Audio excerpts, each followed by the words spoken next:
Bonsoir à tous et bienvenue pour cette nouvelle soirée de l'Alliance israélite universelle Ensemble pour Pessah. Ces soirées que nous organisons maintenant depuis 1 an et demi avec mon collègue Ariel Danan. Ce soir, pour la deuxième année, nous nous retrouvons pour préparer la fête de Pessah. Nous choisissons comme toujours d'avoir des intervenants à la fois éclectique et en même temps avoir aussi une variété de contenus, puisque nous faisons aussi nous faisons intervenir plusieurs types d'intervenants et nos élèves, les élèves des écoles de l'Alliance. C'est aussi en particulier important pour cette soirée sur le thème de Pessah, puisque Pessah, c'est quand même la fête de la transmission, c'est la fête où on mange le livre, comme on dit, c'est la fête de la répétition, c'est la fête où on raconte encore et toujours l'histoire pour que les jeunes générations la connaissent. Et ce soir, vous aurez la chance de voir en plus comment les enfants dans les écoles aussi s'imprègnent de cette histoire de Pessah. Et les enfants et les grands d'ailleurs, puisque nous aurons plusieurs classes. Nous allons commencer la soirée. Nous sommes très heureux d'accueillir nos intervenants François Rachlin, Gila Clara Clessous, Ruben Honigman et les élèves du groupe scolaire de l'Alliance de Pavillon-sous-Bois. Et je laisse la parole à Ariel Danan. Bonsoir, nous allons effectivement commencer par deux chants de la Haggadah que beaucoup d'entre vous reconnaîtront, interprétés par les enfants du primaire du groupe scolaire Alliance des Pavillons-sous-Bois. Et j'en profite pour remercier Ariel Sasportes, la directrice du primaire, qui a travaillé avec ses élèves et qui nous a envoyé ces vidéos dont nous diffuserons des extraits tout au long de la soirée.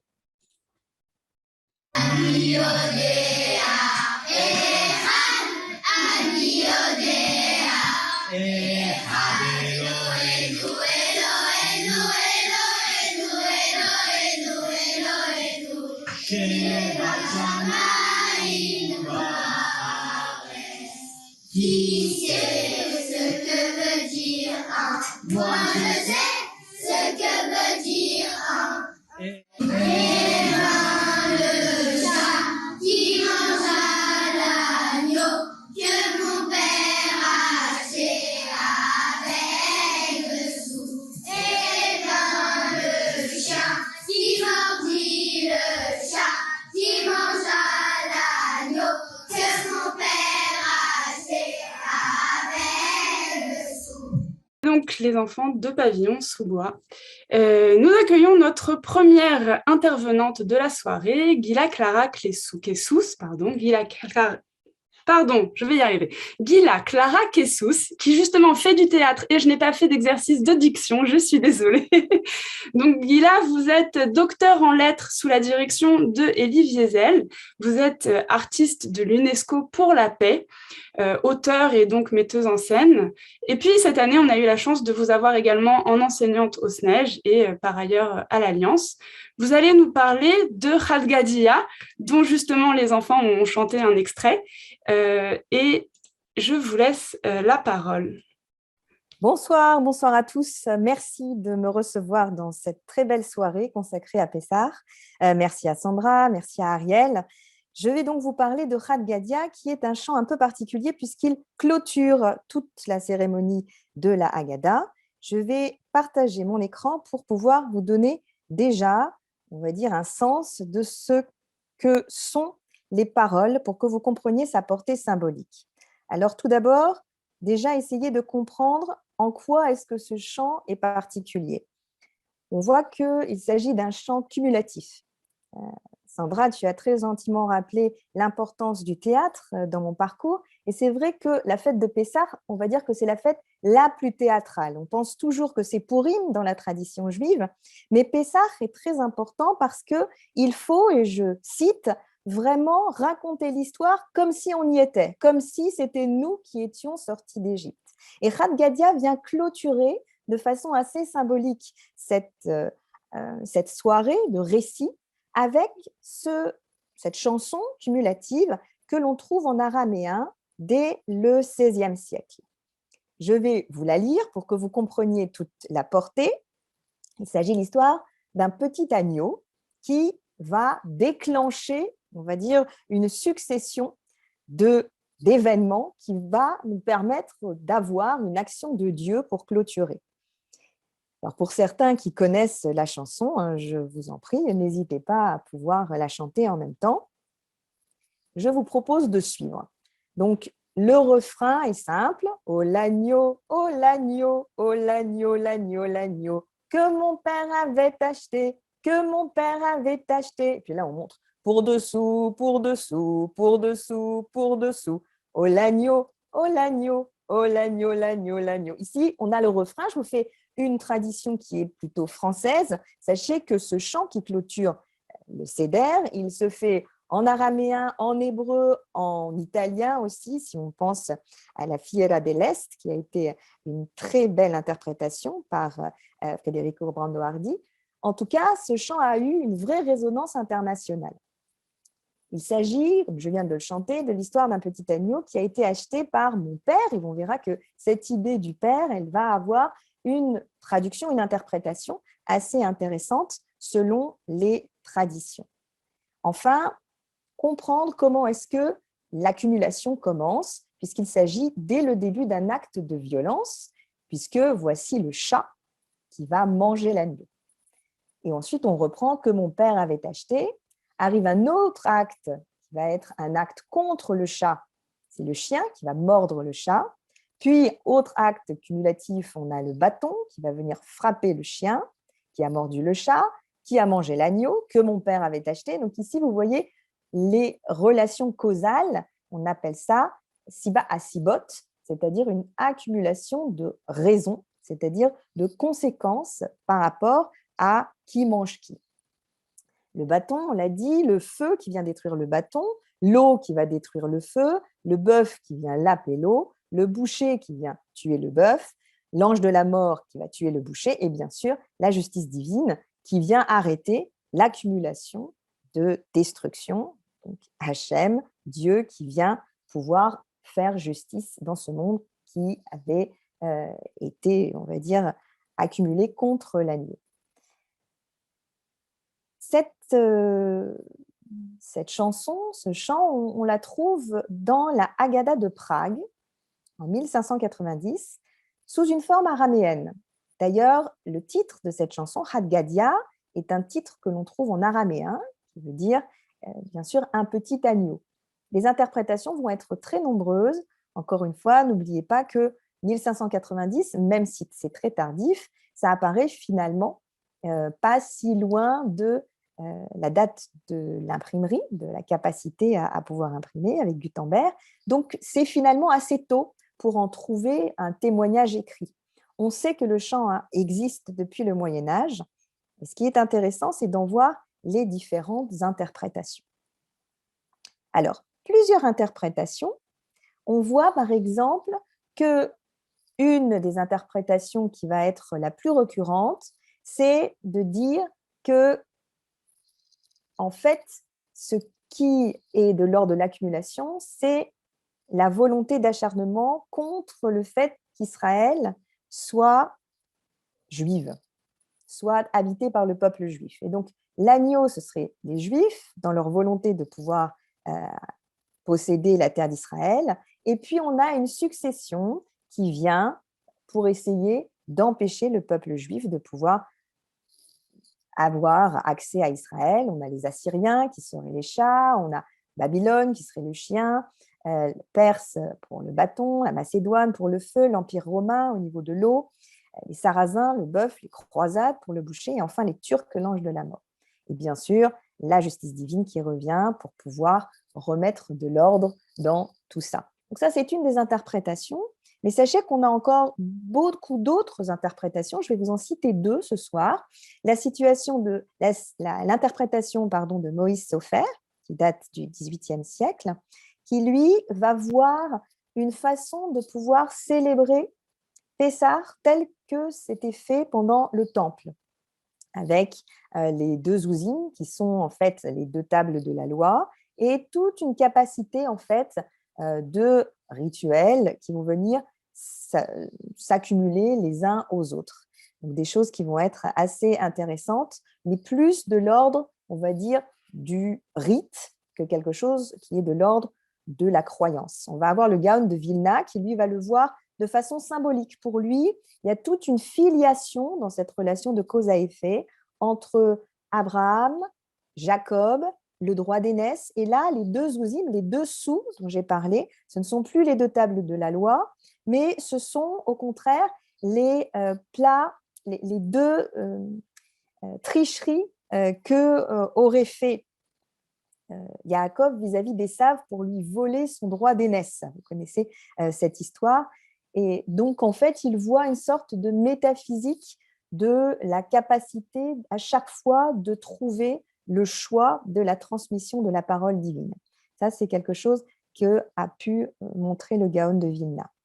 Rad Gadia va être aussi interprété assez récemment, dans les années 70-80, par une chanson qui va être très appréciée et très utilisée à l'époque en Israël, une chanson non violente, parce qu'on a trouvé que c'est vrai que ce pauvre petit agneau qui se fait martyriser, c'est pas très éthique, et donc une chanson qui là reprenait plus une question de l'ordre de la nature, mais au niveau végétal, et là on retrouvera une chanson qui célèbre la paix plutôt que des actes guerriers ou des actes de violence. Terminé par le fait que Rad Gadia reste quelque chose d'extrêmement moderne, on les retrouve dans des séries télévisées, on les retrouve aussi dans des films, et je voudrais bien sûr citer l'importance que peut avoir aujourd'hui dans certaines interprétations de la figure de l'agneau pascal, notamment dans des séries qui sont faites comme des séries Lie to Me. Vous verrez par exemple à un moment où on va retrouver le profiler qui va trouver une trace de sang qui va lui faire penser à un agneau et qui va en fait renvoyer à toute cette façon de trouver la cause et l'effet. Je voudrais bien sûr aussi mentionner que l'expression Rad Gadia, un agneau, est aussi utilisée en yiddish lorsqu'on veut parler de prison. Quelqu'un qui va dire qu'il est enfermé tout seul chez lui, par exemple, quand on était en confinement, on pouvait très bien dire qu'on était en Rad Gadia. D'accord ? Ça, c'est une expression yiddish qui est utilisée et je trouve que c'est assez intéressant à mentionner. Mais ce qui est le plus intéressant, c'est surtout des interprétations modernes de Rad Gadia, voir comment est-ce qu'aujourd'hui ça peut avoir une résonance. J'ai parlé bien sûr de la non-violence. Ici, je voudrais vous montrer une interprétation qui a été adaptée à la modernité par le compositeur Jan Sufred, qui a été réalisée avec justement différentes cartoons. Vous allez voir, la réalisation est très belle par Aurélia Kazan. Et j'ai eu la chance de pouvoir être invitée à l'interpréter avec mon fils Charles. Donc, je ne résiste pas à l'envie de pouvoir vous la partager ce soir pour cette... Vous la retrouverez sur YouTube, si elle vous plaît, en tapant 12 agnelets.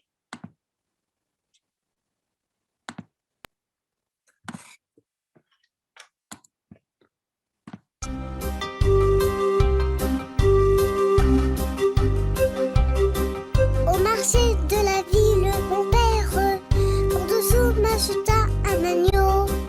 Au marché de la ville, mon père, pour 2 sous m'acheta un agneau. Et voici le chat qui s'approche, tout doucement sans faire de bruit. Un coup mortel et lui décoche, puis dévore le pauvre agnelet.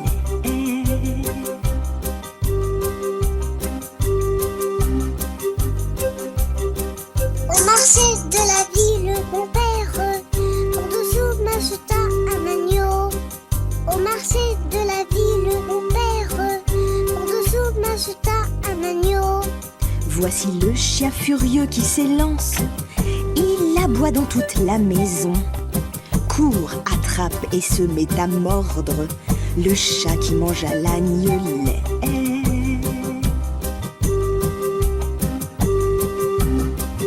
Au marché de la ville, mon père, pour 2 sous m'acheta un agneau. Au marché de la ville, mon père, pour 2 sous m'acheta un agneau. Et voici que le bâton frappe, fait pleuvoir sans coup sur le chien, acharné qui ne cesse de mordre le chat qui mange à l'agnelet.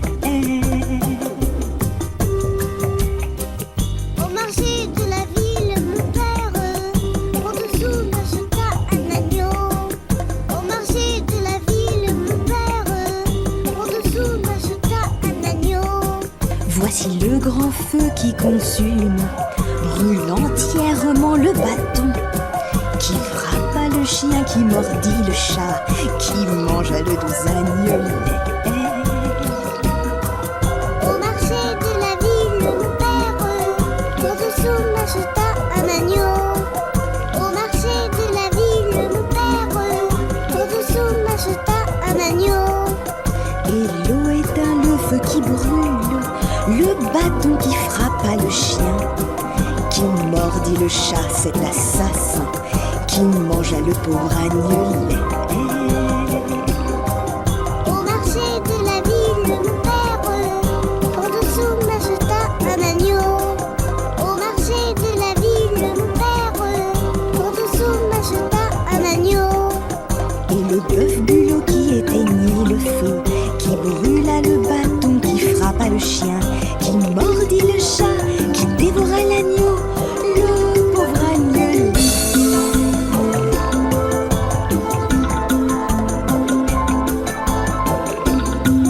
Au marché de la ville, mon père, pour dessous m'acheta un agneau. Au marché de la ville, mon père, pour dessous m'acheta un agneau. Et voici le boucher qui égorge le bœuf, qui n'a pas l'eau, qui éteignit le feu, qui brûla le bâton, qui frappa le chien, qui mordit le chat, qui mangea l'agnelet.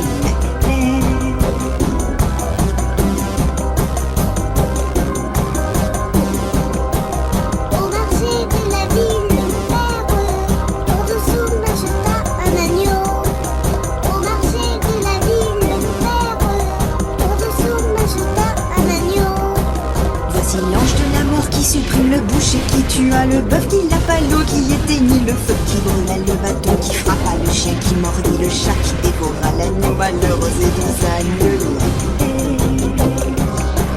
Au marché de la ville, mon père, pour dessous m'acheta un agneau. Au marché de la ville, mon père, pour dessous m'acheta un agneau. Et le grand maître du monde supprima l'ange de la mort, qui tua le boucher, qui égorgea le bœuf, qui lava l'eau, qui éteignit le feu, qui brûla le bâton, qui frappa le chien, qui mordit le chat, qui dévora l'agneau, le doux agnelet.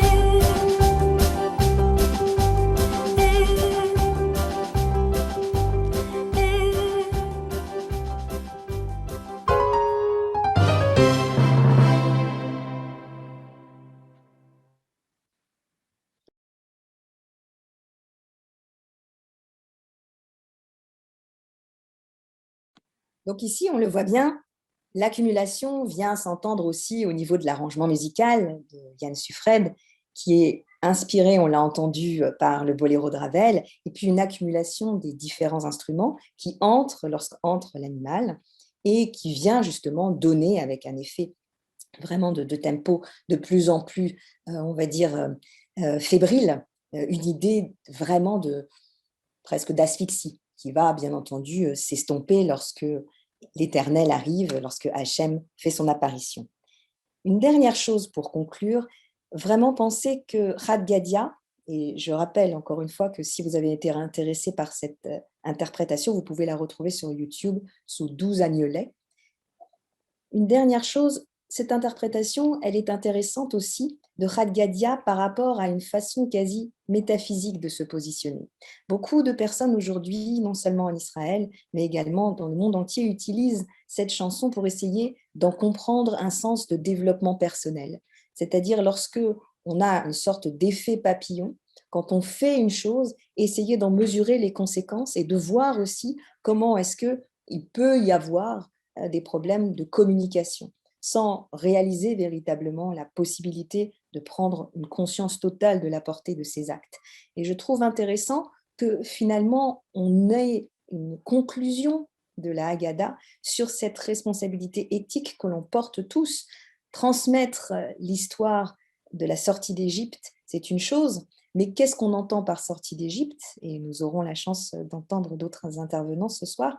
Est-ce que c'est une sortie de l'esclavage? Est-ce que c'est une sortie de soi-même pour atteindre aussi un certain niveau d'humilité, comme l'est la matzah, plutôt que quelque chose d'une fatuité gonflée d'orgueil comme la challah ou le pain, tel qu'il peut avoir sa forme, on va dire avec le levain. Donc enlever le levain, c'est aussi réussir à se positionner dans ce que l'on est véritablement, dans une sorte d'intégrité et de revenir aussi au petit agneau que l'on est tous face à une certaine complexité de choses. On n'a pas choisi de vivre à cette époque, on n'a pas choisi de vivre la Covid, on n'a pas choisi de vivre les guerres, on n'est pas... Et du coup, tout ce qui arrive, c'est comment est-ce qu'on arrive à revenir à cette intégrité, à se rappeler de qui nous a achetés, qui nous a mis d'une certaine manière au monde, à qui on doit les choses, puisque cette personne a dépensé de sous, c'est-à-dire a réussi à se donner du mal pour qu'on puisse être là,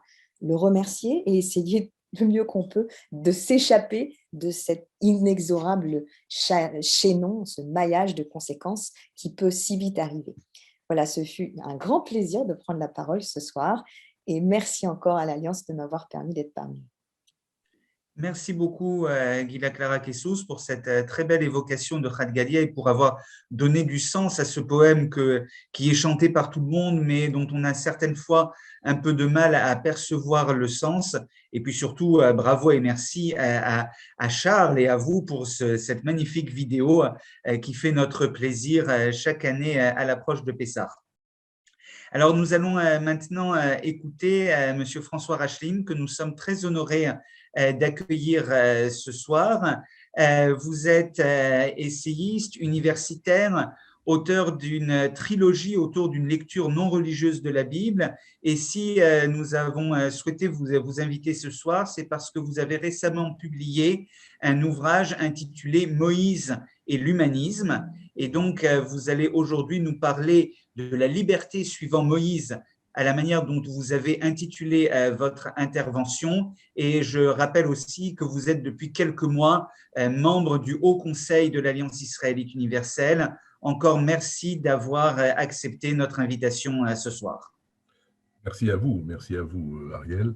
Merci à chacune et à chacun d'entre vous d'être là ce soir. Comme vous l'avez dit, je voudrais vous parler de la liberté suivant Moïse, mais avant d'entrer dans le vif du sujet, je voudrais signaler une chose qu'on a un petit peu tendance à oublier, c'est que l'époque à laquelle se situe l'Exode est une époque dans laquelle la totalité des peuples, y compris les Hébreux, sont polythéistes. Il n'y a pas de monothéisme. Peut-être certains d'entre vous seront surpris de cette remarque initiale, parce qu'ils disent, enfin quand même, Abraham, Isaac, Jacob. Souvenez-vous d'un verset de l'Exode, au moment où Moïse s'interroge sur son avenir, sur sa vocation, sur l'idée de repartir pour l'Égypte, et il demande quel est le nom de celui qui l'envoie, et la réponse c'est « Je suis l'Élohé de ton père », et contrairement à ce que disent un certain nombre de traductions, il n'y a pas écrit ensuite Élohé Abraham, Yitzhak ve Jacob, c'est-à-dire l'Élohé d'Abraham et d'Isaac et de Jacob, ce qui voudrait dire que c'est le même. Il y a écrit Élohé Abraham, Élohé Yitzhak, Élohé Yaakov, comme si c'était trois Élohim différents, ou le même peut-être, mais perçu de manière différente, ou conçu de manière différente. Et donc, je crois que c'est un point important d'avoir ça en tête, et vous allez voir que, en espérant ne pas vous heurter, ça aussi a des conséquences. La manière dont je voudrais organiser cette petite vingtaine de minutes, c'est en fait en deux temps. Lorsque on se prépare à Pessah, et lorsqu'on parle de l'Exode, on pense essentiellement à la sortie d'Égypte, et c'est légitime. J'appellerais ça rompre avec la servitude, et je vais développer un petit peu ce que j'entends par là. Mais cette servitude est double. C'est non seulement une servitude physique, c'est-à-dire sortir de ce qu'on appelle l'esclavage en Égypte, mais c'est aussi sortir d'une autre sorte d'esclavage. C'est une sorte d'esclavage moral, si vous voulez. C'est précisément dans la vision de Moïse, ou de celui qu'on appelle Moïse, peu importe que la chose ait existé ou non, c'est le texte auquel je me réfère, c'est une sortie non plus physique, mais une sortie morale, c'est-à-dire la sortie du polythéisme. Et on va voir pourquoi Moïse propose de sortir du polythéisme. Et donc, lorsque vous sortez de l'Égypte, vous mettez fin à la servitude, mais vous mettez fin également à un autre élément qui est très important dans, j'ai envie de dire, dans l'esprit humain ou pour les êtres humains, c'est la certitude. Nous tous, nous aimons bien la certitude, on aime peut-être un peu moins la servitude, mais Moïse propose de sortir de la servitude et il ne propose pas de certitude. Imaginez que vous êtes parmi les Hébreux, vous allez partir pour ce qu'on appelle l'Exode, vous allez vous retrouver dans le désert, et vous le savez, même si vous n'avez pas lu avec attention le texte, vous savez que les Hébreux dans le désert ne cessent de se plaindre. Et il n'y a pas assez d'eau, et avant en Égypte on avait du miel, et on pouvait manger, où on va aller, qu'est-ce qui va se passer, et la manne, à quel moment est-ce qu'on ne va pas souffrir de famine. Et Moïse est en permanence obligé de calmer le peuple en disant « Mais attendez, vous allez voir, on va vers une terre promise. Et là-bas, il y a du miel, il y a tout ce qu'il faudra. » Donc, le premier point de ma réflexion, c'est cette certitude, j'ai envie de dire, physique. Alors, la Bible dit que les Hébreux seraient restés 430 ans en Égypte. Les érudits disent que c'est très excessif, les archéologues aussi. On pense que c'est plutôt une centaine d'années, mais une centaine d'années, c'est déjà pas mal. Depuis l'arrivée de la première famille, parce que la Bible est une saga à la fois familiale et qui concerne une famille et qui concerne un peuple. D'abord la famille, Abraham, Isaac, Jacob, puis ensuite le peuple hébreu dans son ensemble. Lorsque on regarde l'histoire des Hébreux, je ne dis pas des Juifs volontairement, car les Juifs n'existent pas.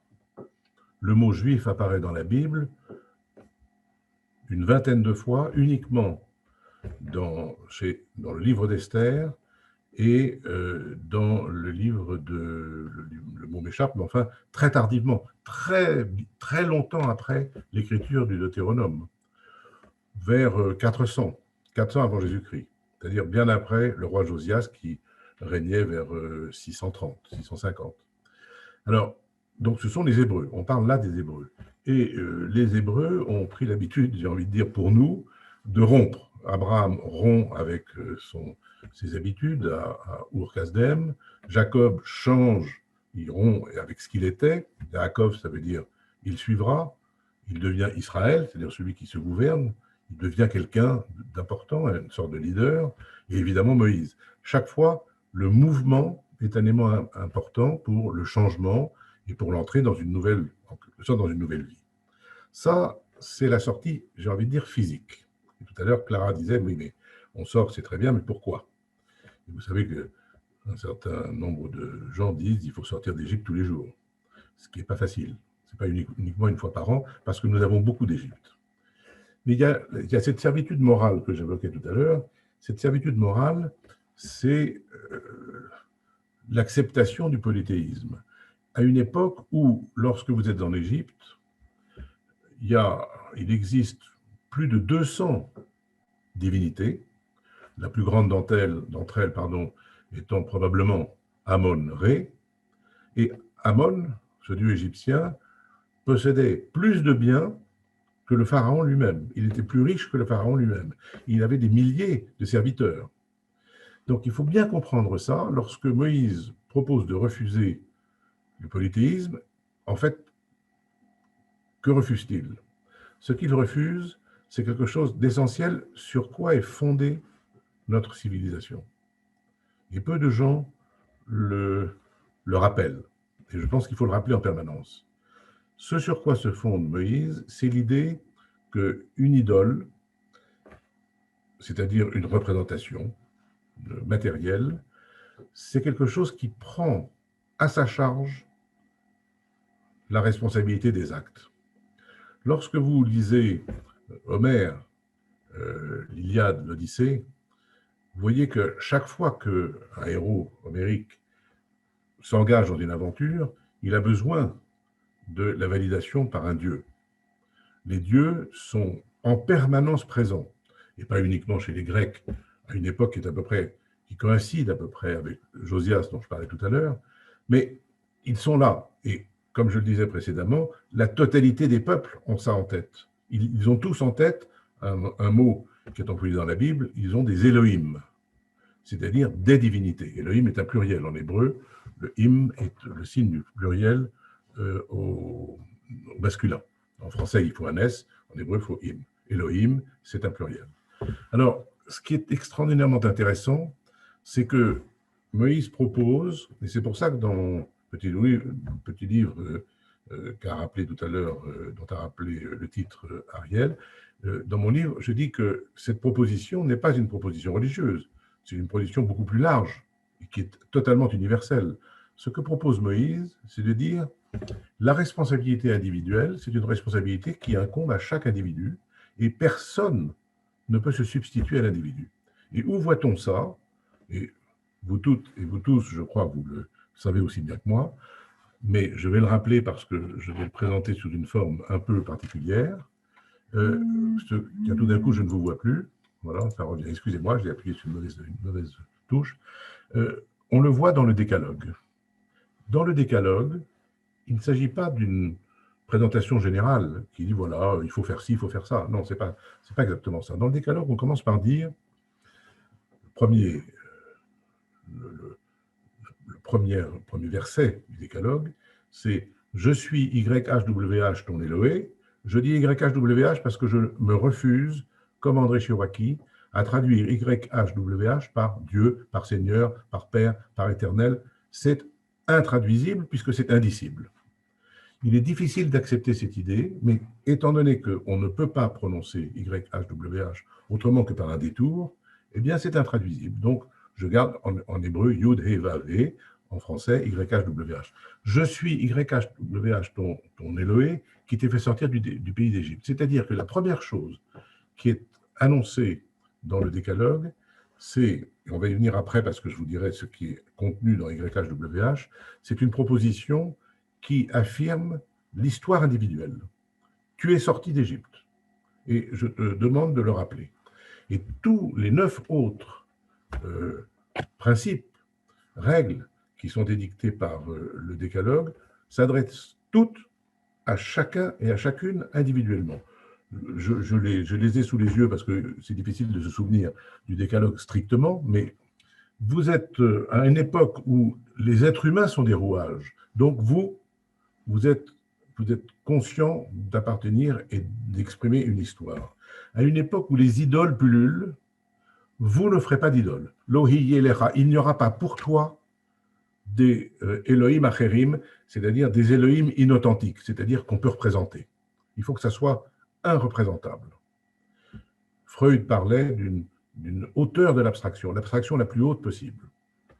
À une époque où le mensonge est coutumier, et on s'appuie sur le mensonge peut-être parfois pour faire mourir des gens, tu n'invoqueras pas cette parole, cette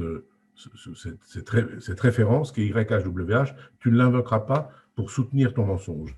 À une époque où le repos n'existe pas pour personne, ni pour les bêtes, ni pour les esclaves, ni pour toi et ta famille, tu respecteras un jour de repos, qui est le Shabbat. À une époque où les parents sont des êtres que l'on peut écarter, chasser pour prendre leurs biens, pour les remplacer, tu honoreras ton père et ta mère. En réalité, vous savez que le texte biblique dit kaved, lourd ton père et lourd ta mère. C'est-à-dire que tu leur donneras tout leur poids afin que tu ne portes pas sur tes épaules leur propre poids.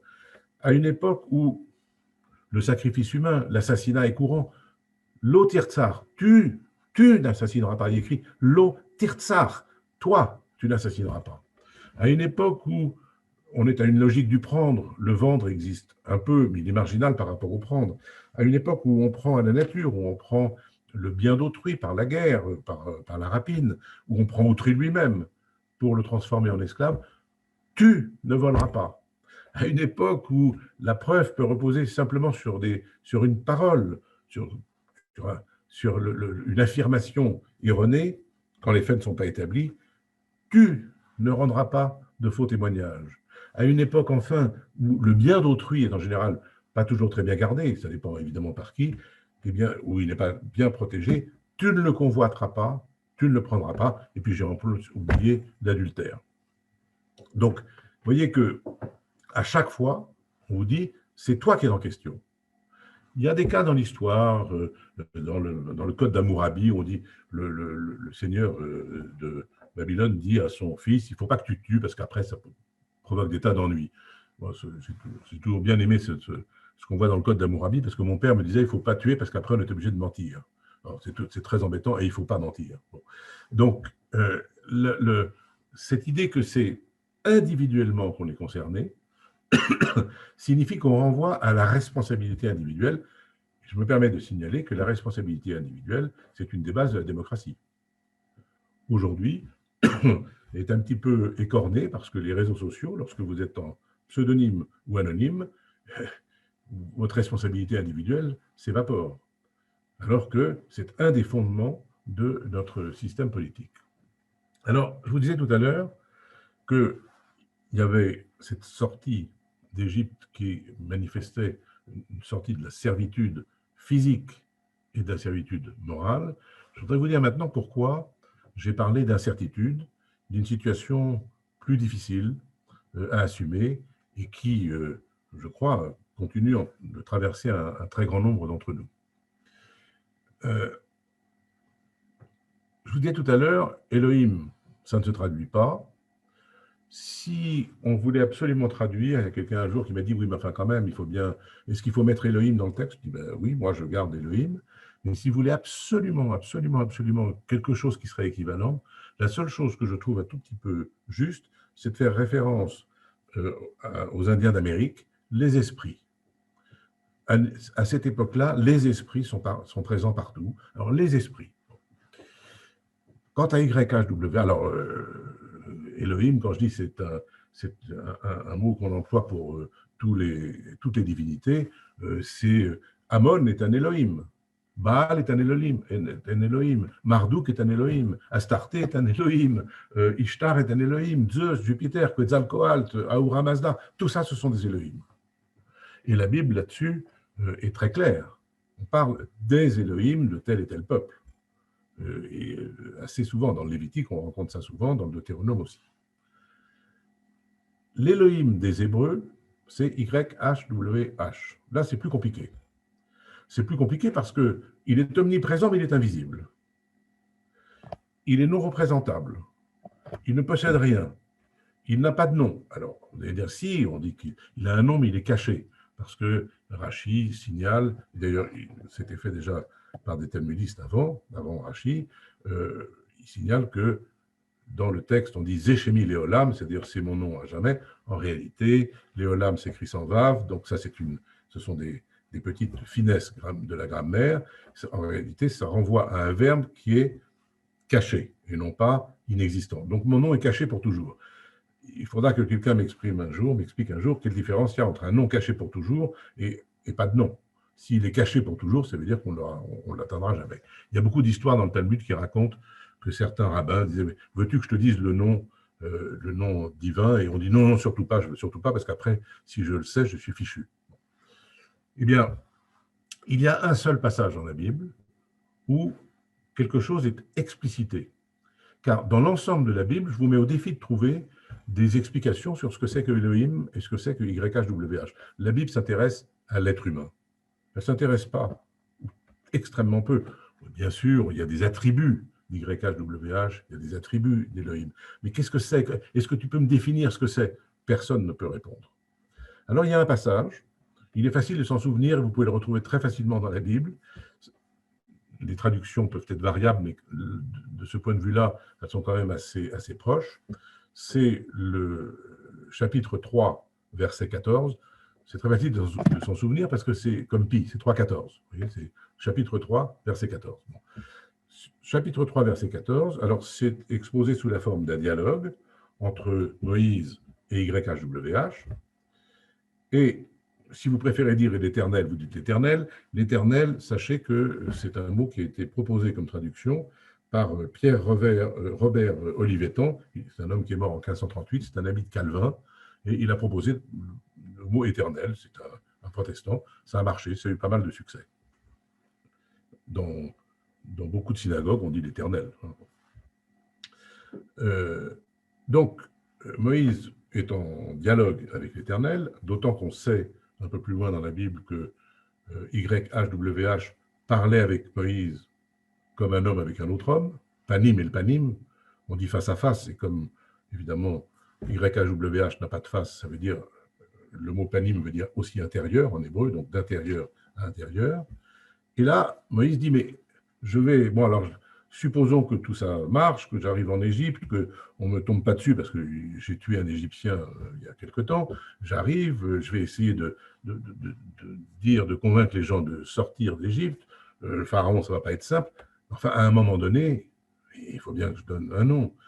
C'est pas à être par corner le dimanche, vous voyez, c'est pas, il n'arrive pas pour haranguer la foule en disant suivez-moi. S'il le fait, si cette scène a eu lieu, qu'est-ce que je dois dire? De la part de qui je viens? Et là, il y a dans le verset 14 du chapitre 3, qui est explicite, il dit, si on te demande mon nom, tu diras Ayé Asher Ayé. Je serai ce que je serai, ou je serai qui je serai. Et puis le verset se poursuit, comme s'il y avait non pas une rectification, mais quelque chose pour simplifier. Le texte dit, tu diras, je serai, m'envoie vers vous. Donc j'ai souvent demandé, en parlant de cette question, à des gens, je dis, voilà, vous êtes parmi les Hébreux, vous avez un type qui vous dit, il faut me suivre parce que vraiment, il faut qu'on s'évade d'Égypte. Tu viens de la part de qui? Je viens de la part de je serai. Honnêtement, si moi j'avais entendu ça, je n'aurais pas été très convaincu. Je serai à une époque où tous les dieux, toutes les divinités ont des noms et sont représentables. Ah oui, mais c'est quoi je serai? Ah non, on ne peut pas le représenter. Vous vous rendez compte du saut qualitatif que ça représente? C'est une révolution conceptuelle, une véritable révolution conceptuelle. Et donc, comme le temps passe et que je n'ai pas l'intention de dépasser le temps qui m'est imparti, il y a quelque chose que j'explique dans le livre Moïse et l'humanisme. Il y a là deux voies qui se présentent. Car lorsque vous entendez « je serai », j'ai écrit dans le livre quelque chose qui peut heurter certains. Prenez le schéma Israël. Shema Adonai Eloheinu Adonai Echad. Adonai Eloheinu, et pas Eloheinu. Eloheinu, c'est nos Elohim.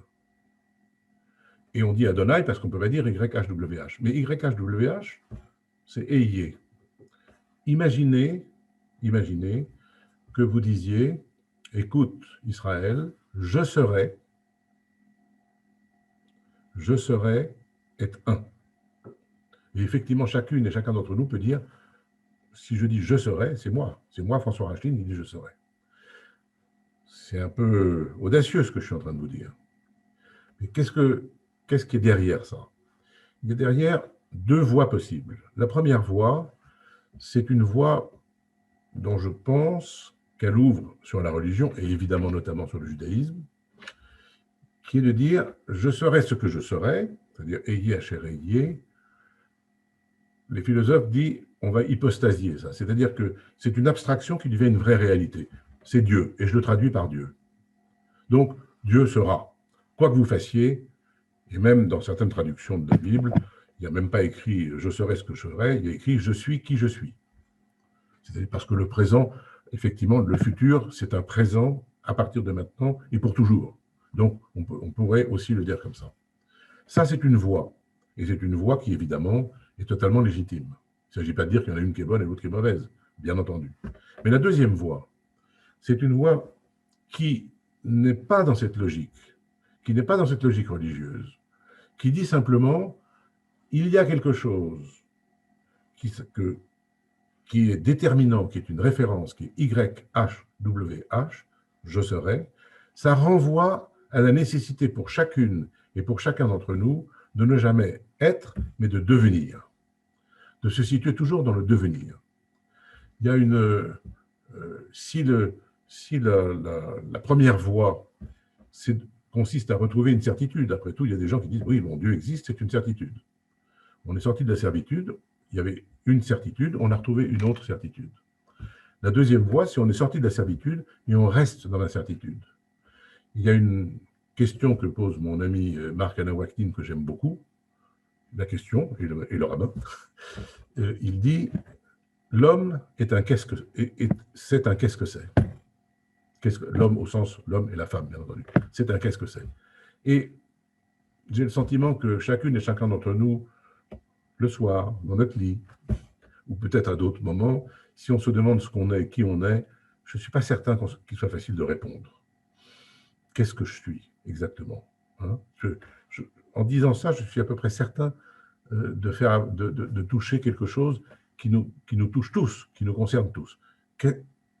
L'être humain est un qu'est-ce que c'est.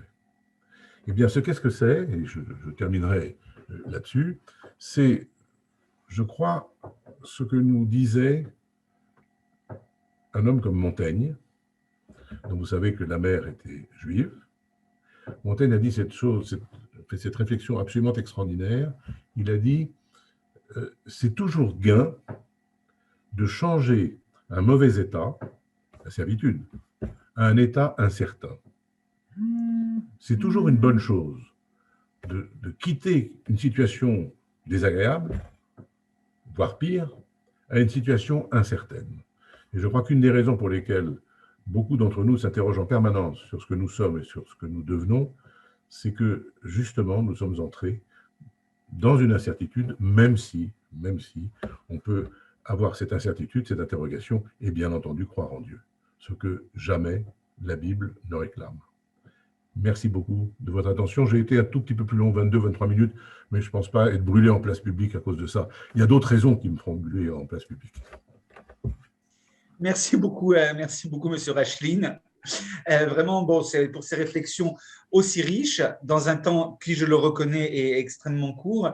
Et je pense, puisque l'objectif de notre soirée est de nous donner à réfléchir en prévision de la soirée du CEDER, vous nous avez posé beaucoup de questions à laquelle nous serons incapables de répondre, en tout cas pour moi. Qu'est-ce que je suis? C'est effectivement extrêmement difficile d'y répondre et je vous promets d'y réfléchir ce soir. Mais s'il y a deux messages que je retiens vraiment de votre intervention, c'est d'abord effectivement cette notion de responsabilité individuelle qui ressort de la sortie des Hébreux d'Égypte. Et je pense effectivement, vous l'avez évoqué, que la responsabilité individuelle est peut-être un peu trop souvent oubliée dans nos sociétés aujourd'hui. Et d'autre part, que effectivement, nous l'oublions, ce n'est pas seulement un événement religieux, la sortie d'Égypte, le don de la Torah, etc., mais c'est véritablement une transformation civilisationnelle et c'est ce qui en fait un événement aussi riche et aussi porteur de sens. Vraiment, merci d'avoir partagé ces réflexions avec nous ce soir. Nous allons poursuivre notre soirée. D'abord, je dis aux personnes qui sont présentes ce soir qu'elles peuvent poser par écrit leurs questions au fur et à mesure des interventions. Et nous allons continuer avec un chant toujours interprété par les élèves du primaire du groupe scolaire Alliance des Pavillons sous bois.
Merci beaucoup aux élèves du groupe scolaire Alliance des Pavillons sous bois. Et d'ailleurs, nous restons au Pavillon sous bois pour entendre cette fois-ci un enseignement des élèves de terminale, Shana Cohen, Saril Dayan et Nathanaël Aptan.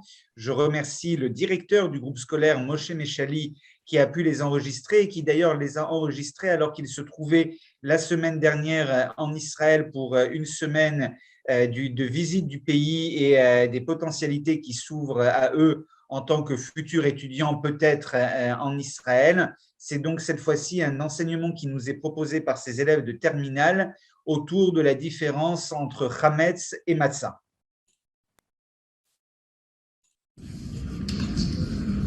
Bonsoir à tous. Nous avons ce soir l'immense plaisir, nous, élèves de l'école L'Alliance des Pavillons sous bois, de vous présenter cet enseignement sur Pessah depuis Jérusalem. De quoi veux-tu nous parler ce soir, Shani?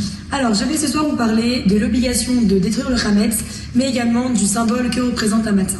Intéressant.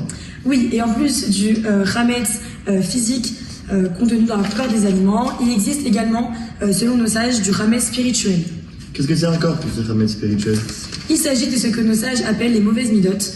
En l'occurrence, les mauvais traits de caractère. On peut par exemple parler ici de l'orgueil, de l'indifférence, de la malveillance et de la haine envers autrui surtout. Oui, je comprends. Symboliquement, la recherche de Hametz consiste à une introspection qui aurait pour but de se remettre en question. Exactement. Et la délivrance, la Géoula, que nous attendons tant à Pessah, pourra enfin se réaliser lorsque la destruction de ces mauvaises midotes passera avant tout et essentiellement par la réalisation de la mitzvah de l'amour envers autrui, envers chacun. Exactement. Le respect des commandements de l'homme envers Hachem passe d'abord par celui du respect des commandements de l'homme envers son prochain. Je peux rapporter quelque chose sur le Hametz? Bien entendu. Nous savons que le passage de la matzah au Hametz est une question de temps. Ce que cette fête nous apprend est aussi une bonne utilisation du temps, c'est-à-dire celle qui ne laisse pas s'installer de mauvaises habitudes et qui ne laisse pas le vide prendre la place. Plutôt être capable de sacraliser le temps, c'est d'ailleurs le sens de la bénédiction du Kiddush, Mekadesh Israël Ve'azemanim sanctifie Israël et les temps. Merci pour cette très belle conclusion.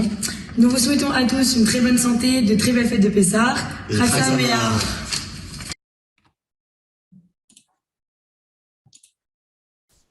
Et voilà, merci beaucoup encore aux lycéens donc du groupe scolaire des Pavillons sous bois, les 3 étudiants, Shana Cohen, Saril Dayan et Nathanaël Aptan.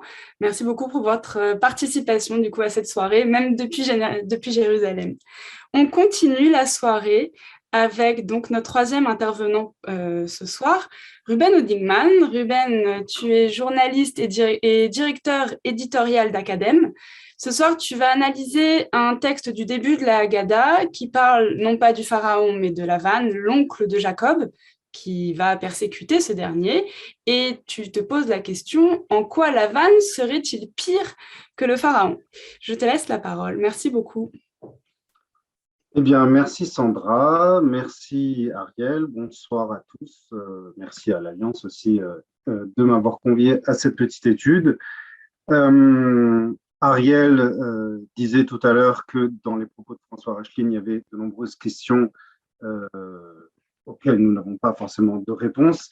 Moi, justement, je vais prendre un point difficile de la Haggadah. Je crois qu'à peu près tout le monde, lorsqu'on fait le Seder, bute sur cette question. Et je ne vais pas proposer de réponse. Je ne sais pas s'il le faut, d'ailleurs, je ne sais pas s'il y en a une.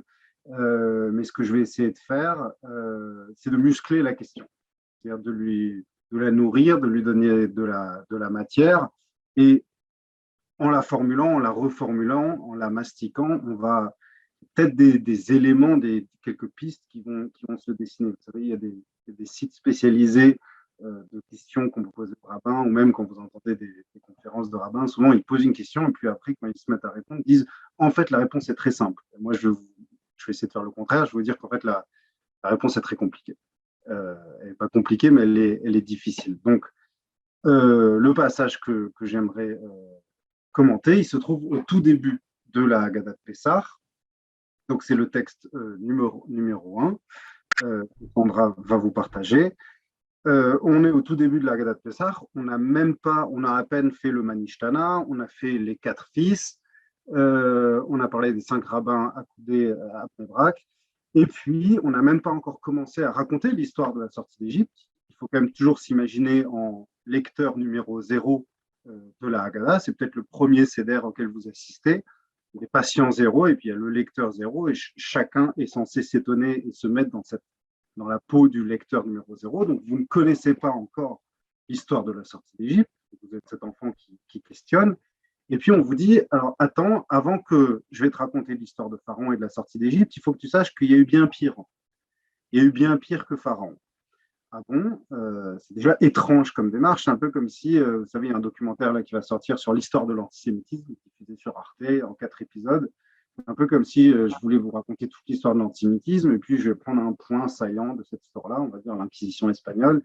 Et puis avant de commencer, je veux dire, mais en fait, vous savez, il y a eu bien pire. Donc voilà, on sait tous de quoi on parle. On va dire, bah, parle-moi tout de suite de ça. Voilà. Donc là, on va nous dire, en fait, il y a bien pire que Pharaon, celui qu'on connaît comme le grand méchant de cette histoire, et en fait, c'est Lavan. Lavan, il est bien pire que Pharaon. Du coup, on ne comprend pas. Parlons de Lavan alors, si c'est bien pire. Première difficulté. Deuxièmement, donc le texte, je vais vous le lire rapidement. Tseoulmad sort et apprend. Drôle de locution déjà, on va y revenir. Sort, on ne sait pas d'où il faut sortir déjà, et sortir pour aller où.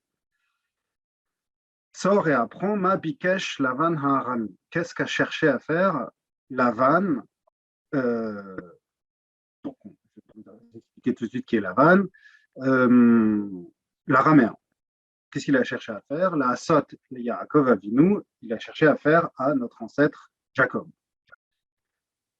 Qu'est-ce qu'il a fait Eh bien, Pharaon, lui, Logazar et la Lazharim, Pharaon, comme c'est établi dans le texte biblique, n'a cherché qu'à tuer, n'a décrété que de tuer les garçons, les mâles, ce qui est vrai, c'est d'ailleurs très intéressant sur place, parce qu'il dit qu'il faut jeter tous les garçons dans l'eau, et il précise, il faut laisser vivre les filles. Il dit pas seulement il faut les laisser vivre, mais il dit il faut les faire vivre. Kolabat Chayoun, il y a un ordre de tuer et il y a un ordre de faire vivre. On va y revenir. Donc c'est pas un projet génocidaire, c'est pas un projet d'extermination totale, c'est un projet qui vise les hommes, le masculin des Hébreux. Tandis que Lavan, Bikesh, la Akor et Akol.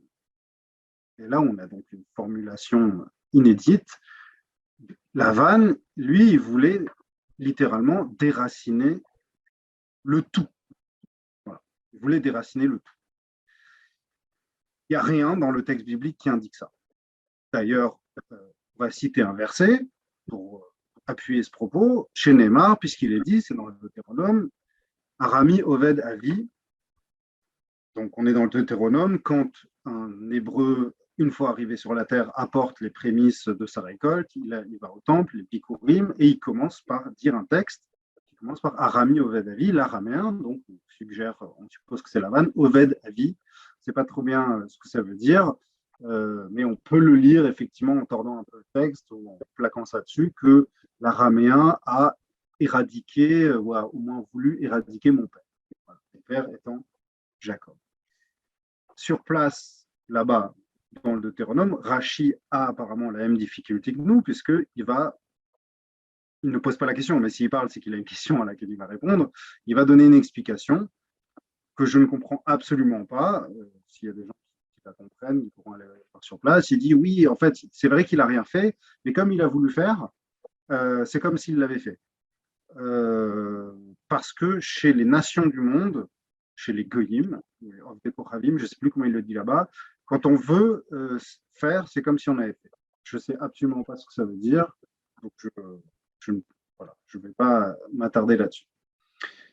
Donc on a cette question. Je voulais juste préciser quelque chose, c'est que ce texte-là de Tseoulmad, c'est un peu une exception dans la Haggadah, puisque la Haggadah de Pessah, comme vous savez, c'est un composite de textes talmudiques, midrashiques, mishniques, aussi de la Gemara et de textes bibliques, tandis que là, à ma connaissance, j'ai fait une vérification, mais c'est possible que je ne sois pas allé assez loin, ce texte de Tseoulmad ne se trouve que dans la Haggadah. C'est une production made in Haggadah Shel Pessah. Voilà. Ce n'est pas un texte talmudique, ou biblique ou midrashique qu'on a plaqué ici.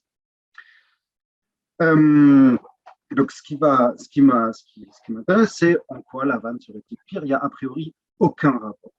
Ça ne s'est pas très bien passé chez Lavan, effectivement. On connaît l'histoire. Jacob va chez Lavan, il travaille là-bas à 14 ans, il se fait arnaquer, il se fait roubler, il se fait rouler dans la farine.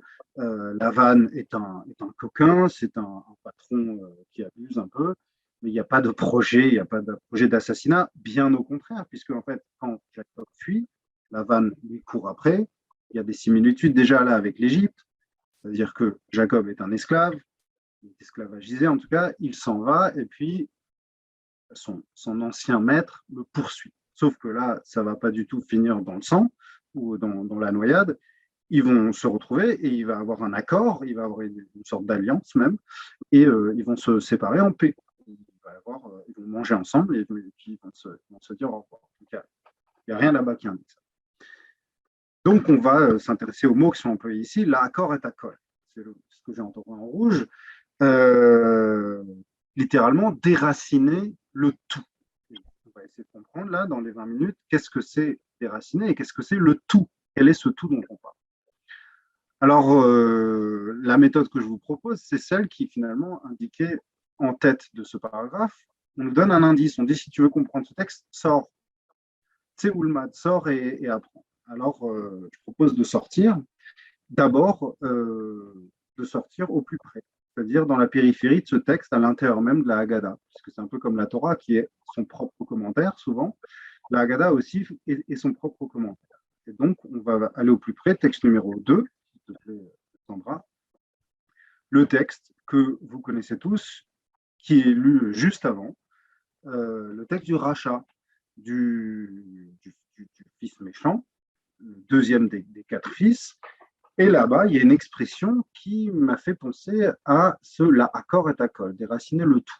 Donc le rachat, il s'exclut, il dit mais qu'est-ce que c'est que toute cette histoire, votre histoire-là, votre culte, et donc on lui reproche de s'exclure de cela.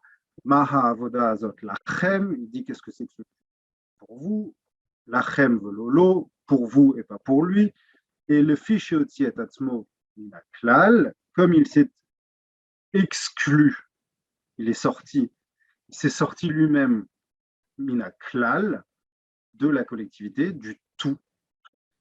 Il y a kol ici dans klal, klal c'est construit à partir de kol, et bien kofer ikar, il nie l'essentiel, le fondement. Et donc là, on a quelque chose, on a le kol de Lavan qui revient dans le klal, et on a aussi ce accord de Lavan qui est dans ce ikar. C'est exactement la même racine. Ikar et oker. Oker, c'est déraciné. Ikar, c'est la racine.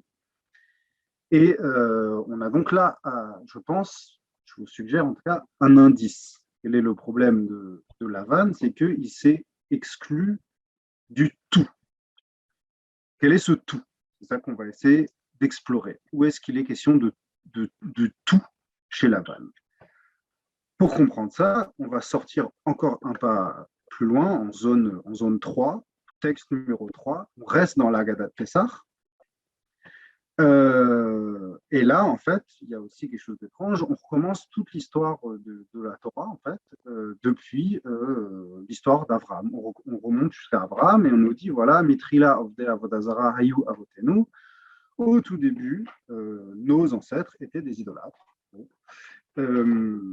Et on cite un verset, oui, c'est ce que disait M. Ashlin exactement, voilà. Au tout début, nos ancêtres étaient des idolâtres, c'est la Torah qui le dit elle-même. Et on cite chez Nehemar, on cite un verset de Josué, donc au moment où les Hébreux entrent sur la terre promise, la terre d'Israël, il tient un discours, il dit Yomer Yeshua al-Kolam, Josué dit à tout le peuple, Be'ever Hanar, Yashu Avotechem. Vos ancêtres habitaient, étaient installés de l'autre côté du fleuve. Je ne sais pas quel fleuve, mais comme si tout le monde savait de quel fleuve on parlait. Le fleuve. Mais Olam, de tout temps, Terach, Avi Avraham, Avi Nachor. Terach, le père d'Avraham, et le père de Nachor. Vaya Avdu Elohim Acherim, et ils étaient idolâtres. Ils servaient d'autres dieux. Alors ça pose déjà une grande difficulté, parce que ce n'est pas tellement écrit là-bas, en fait. Dans l'histoire de la Genèse, il y a pas. Nous, on a tous en tête l'histoire d'Abraham qui casse les idoles, mais ça, c'est du Midrash. Dans le texte, là-bas, il y a rien qui va dans ce sens. Mais surtout, il y a ici quelque chose d'incongru, c'est qu'on dit que Terach est le père d'Abraham et le père de Nachor. Or, vous savez bien qu'Abraham a 2 frères. Il y a Nachor et il y a Haran, en plus d'Abraham. Et donc ici, on n'en retient que 2 dans cette fratrie. Certes, dans l'histoire de la Genèse, Haran meurt, il meurt, mais enfin, c'était quand même un des 3. Donc il meurt, donc il n'en reste que 2, et ce qui va nous intéresser, c'est ce Nachor. Nahor, c'est le frère resté sur place. C'est notre oncle d'Amérique. En fait, c'est nous l'oncle d'Amérique parce qu'on est parti. Abraham, c'est l'oncle d'Amérique qui est parti. Et si vous voulez, Nahor, en fait, c'est la souche familiale qui est restée dans le territoire araméen, dans ce territoire qu'a quitté Abraham, mais où nous allons à plusieurs reprises retourner. Le texte numéro 4, c'est une très grande question. Pourquoi nos ancêtres, Abraham et Jacob, retournent tout le temps dans ce pays supposément idolâtre, n'est-ce pas, qu'ils ont quitté. On aime bien dire, nous, chez les Juifs, qu'on est le descendant de quelqu'un qui a quitté son territoire, qui s'est arraché le Lech Lecha. Et c'est vrai d'ailleurs qu'il y a l'arrachement du chez-soi, mais du terroir, mais on oublie la moitié en fait. C'est qu'à chaque fois, on y est revenu aussi. On est juste après la ligature d'Isaac. Abraham se rend compte qu'il faudrait peut-être marier Isaac, son fils. Il trouve une femme et donc il charge son serviteur Eliezer de trouver une femme et de ne pas prendre une femme sur place en terre d'Israël, en Canaan, mais d'aller dans la famille qu'il a quittée. El Arti, c'est ce qui est en rouge, El Arti vel Moladti Teler. Il charge Eliezer de se rendre vers ma terre et vers mon lieu de naissance. Vers ma terre, c'est quand même un terme très très fort. C'est-à-dire que la terre d'Abraham, c'est la terre en Mésopotamie, celle où il y a supposément des idolâtres, et de prendre là-bas une femme pour lui.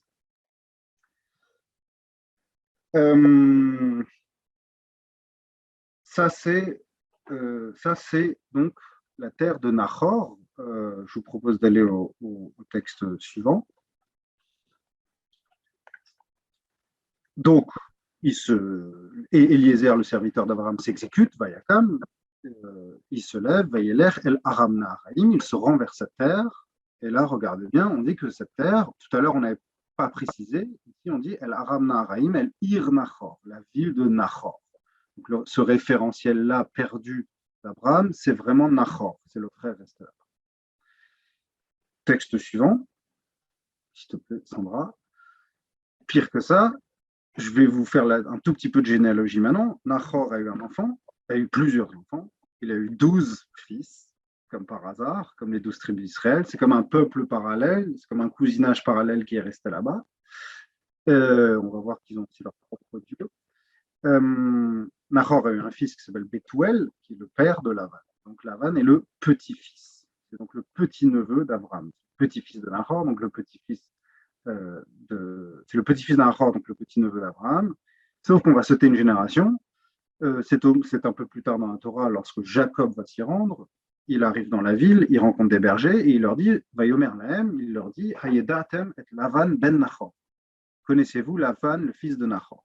Or, Lavan n'est pas le fils de Nahor. Lavan est le petit-fils de Nahor. Et donc, Rashi explique sur place que voilà, les petits-fils sont comme les fils, mais il y a une intention ici du texte de fusionner Lavan et Nahor, de l'inscrire dans cette filiation, je ne sais pas comment dire, nahoréenne. Une chose très importante, c'est que dans notre esprit, Lavan est un salaud. Il l'est certainement, je ne sais pas, on verra. On a tendance à oublier que Lavan, c'est notre grand-père.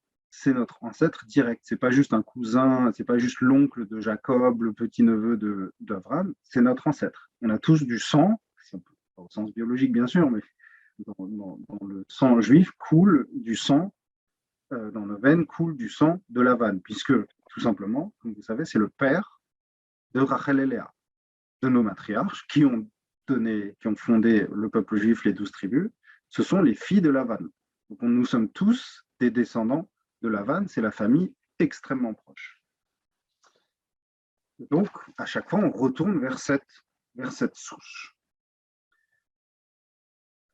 Et ce que je veux dire ici, c'est que, puisque notre question de départ, c'est qu'est-ce que c'est que ce tout? Parce qu'on dit que Lavan voulait déraciner le tout.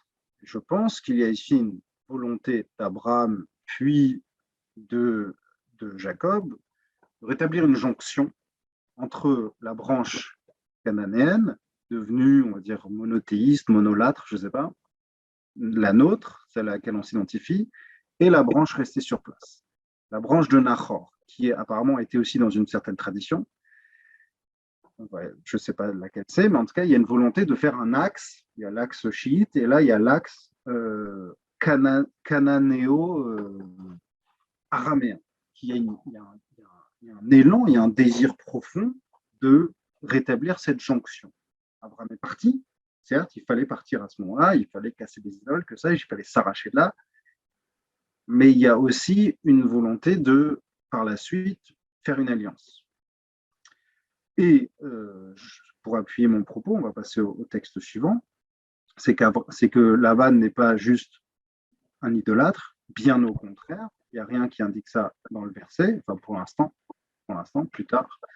Mais a priori, la première parole qu'on entend dans la bouche de Laban, de toute la Torah, eh bien, c'est quand il accueille Eliezer, le serviteur d'Abraham, verset 31, c'est en rouge, Vayomer, Laban parle pour la première fois, on va savoir qui est cet homme, on reconnaît les gens à ce qu'ils disent, Vayomer, Bo Beruch Hashem, viens, toi Eliezer, béni de Dieu.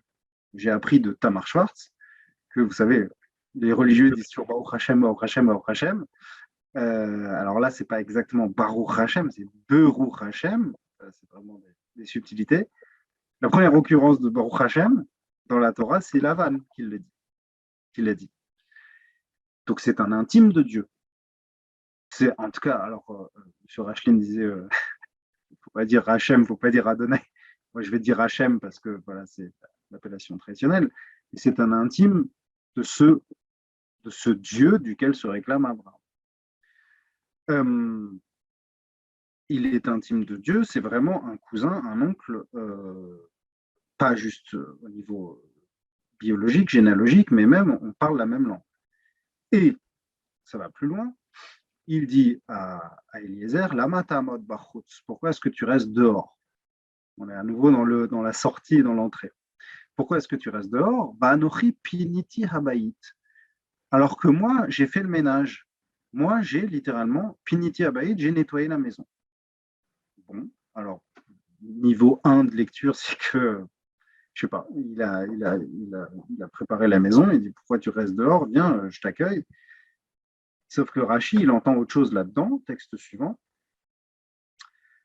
Rashi, sur Piniti Habayit, eh bien, il dit, j'ai nettoyé la maison, mais avodat kochav, de l'idolâtrie.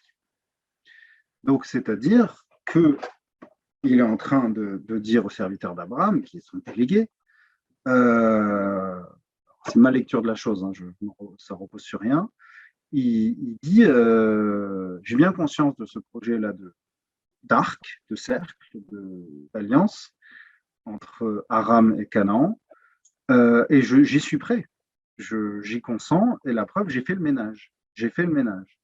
Voilà. Chez nous, ici, c'est une maison d'idolâtrie, ben, j'ai fait le ménage, donc rentre. Donc, a priori, il accueille ce projet avec, comme on dit aujourd'hui, bienveillance. Je voudrais aussi, donc on n'est pas du tout dans cette caricature qu'on a de Lavan l'idolâtre. Bien au contraire. Je voudrais aussi préciser quelque chose qui est exceptionnel avec Lavan, c'est que, alors je ne l'ai pas mis dans les textes là, c'est que bon, la Torah est écrite en hébreu, tout le Chumash, je parle, hein, le Pentateuch, sauf 2 mots qui sont prononcés par Lavan et qui sont en araméen. Voilà. Quand ils vont faire l'alliance, ça va être autour d'un monticule que Yaakov va appeler Gal-Ed, le monticule de Dieu, et là-bas, Lavan le dit dans sa propre langue, Yagar Sa'aduta, qui veut dire la même chose, mais qui est une traduction, et c'est le seul texte de toute la Torah en araméen, au point que s'il manque ces deux mots-là d'araméen, eh bien, le Sefer Torah n'est pas caché. Juste par parenthèse, je vous rappellerai que la toute première phrase qu'on prononce dans la Haggadah Pessah, c'est de l'araméen. Voilà. Halachma Anya, le pain de misère que nous mangeons, ça, c'est un texte récité en araméen, donc la langue de Lavan. Je passe au texte suivant. Juste pour encore appuyer cette proximité qu'il y a entre Lavan et Dieu, Hachem, c'est au moment où le serviteur Eliezer va raconter toute l'histoire qu'il a rencontré Rebecca et qu'elle lui a donné à boire à lui et à ses chameaux, voilà, et que c'est exactement ce qu'il avait prévu. Eh bien, Vaya An Lavan répond, ou Bethuel, parce que son père est encore là à ce moment-là, Vayomru, ils ont répondu, mais Hachem yatsa adavar. Cette chose, c'est Min Hashamaim qu'on dit, cette chose est sortie de Dieu. Il y a encore de la sortie là. Cette chose est sortie de Dieu. Et le Talmud va apprendre de Lavan, que c'est Dieu qui fait les couples. Voilà. Cette fameuse notion-là que le mariage, les couples et tout ça, c'est fabriqué en haut, c'est calculé en haut, on l'apprend de Lavan. Voilà. Je l'ai pas mis dans les textes, là, mais vous pouvez vérifier sur place dans le Torah Tuma, qui rapporte toujours le commentaire talmudique sur la Torah. C'est de Lavan qu'on apprend que Dieu fait les couples.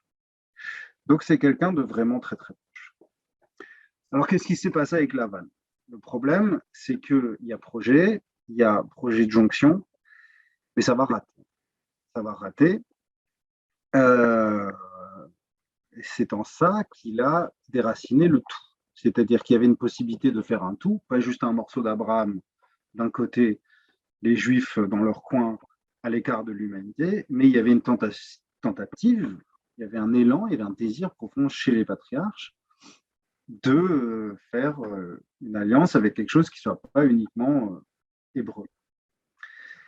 Mais c'est Lavan qui a refusé. Et il a refusé justement, et c'est là qu'on va établir le lien avec l'Égypte. Qu'est-ce qu'il a fait Lavan? Il a semé la zizanie. Il a échangé Léa contre Rachel. Jacob voulait épouser Rachel, il lui a donné Léa, donc après il a dû attendre pour avoir Rachel. Il a eu 2 femmes. De ces 2 femmes, il y a eu des enfants différents. Joseph était le préféré, donc il y a eu la jalousie envers Joseph, donc Joseph a été vendu, donc il a été vendu en Égypte, et donc il y a toute l'histoire de la descente en Égypte, et donc l'esclavage. C'est-à-dire que Lavan, par ce qu'il a fait, il y a un projet derrière, il a court-circuité, en fait, il a semé la discorde, la désunion, justement. C'est-à-dire que là où il y avait un désir de totalité, lui, il a fait de la fragmentation et du morcellement. Il a semé la zizanie au sein même du peuple juif, et aussi, il a, par ce fait, coupé cet élan de jonction. Et ça va se traduire, ça va intéresser Rafine, dans le dernier texte, le texte 9, lorsque Jacob s'enfuit de chez Lavan, eh bien, Lavan le rattrape, comme Pharaon plus tard, il le rattrape, il lui fait rien, juste il dit oui, pourquoi tu m'as roulé dans la farine, enfin, c'est l'arroseur arrosé, et ils établissent un pacte, et à ce moment-là, ils vont parler, et ils vont faire une ligne de démarcation.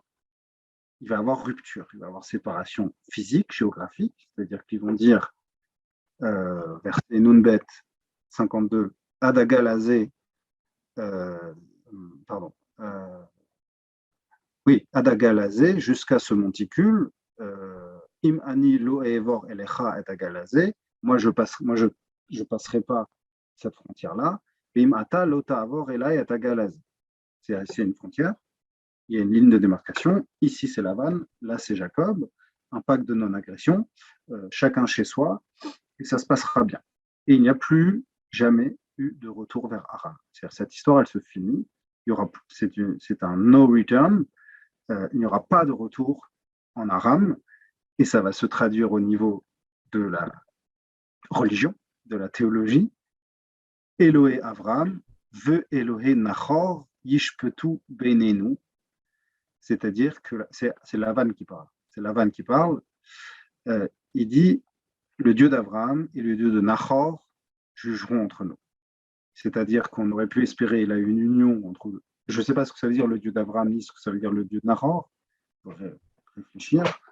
Mais en tout cas, formellement, Lavan là crée une ligne de démarcation géographique, physique et religieuse, existentielle, entre Elohé Abraham, le Dieu d'Abraham, ça c'est donc Jacob, et Elohé Nahor, ce grand-oncle à nous, qu'on aurait aimé ramener dans le giron, et Lavan a cassé ça.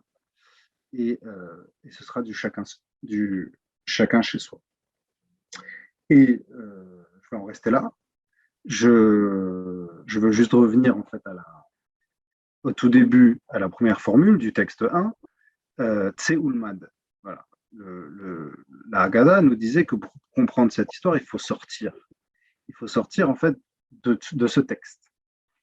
Non seulement à l'intérieur de la Haggadah, mais il faut sortir, pour comprendre l'Égypte, il faut sortir de l'Égypte, pas au sens que disaient les jeunes de Pavillon sous bois tout à l'heure, mais au sens du récit. C'est-à-dire, tu veux comprendre le livre de l'Exode, tu veux comprendre l'histoire de l'esclavage et de la fin de l'esclavage, il faut retourner bien en amont au premier exil, celui de Jacob chez Lavan. Il faut sortir et il faut étudier ce passage-là. Voilà ce que je voulais vous raconter. Merci beaucoup, Ruben. Merci d'avoir éclairé ce texte effectivement mystérieux de la Haggadah et d'avoir rappelé la proximité et la différence, malgré tout, entre Lavan et le peuple hébreu.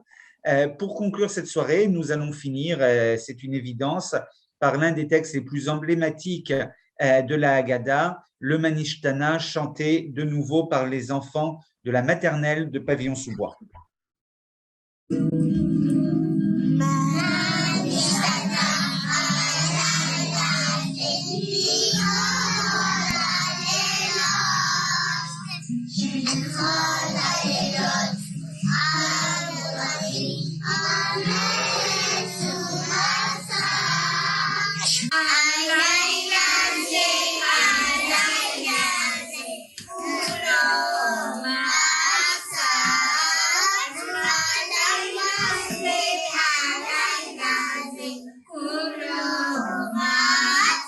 Merci beaucoup. Merci encore pour cette soirée. Je pense que nous vous avons donné à réfléchir grâce à nos trois intervenants que je remercie une nouvelle fois, Gila Clara Kessous, François Racheline et Ruben Onigman. Joyeuses fêtes de Pessah et à très bientôt pour nos soirées ensemble que j'ai le plaisir d'animer avec Sandra Jérusalemi. Bonne soirée, au revoir.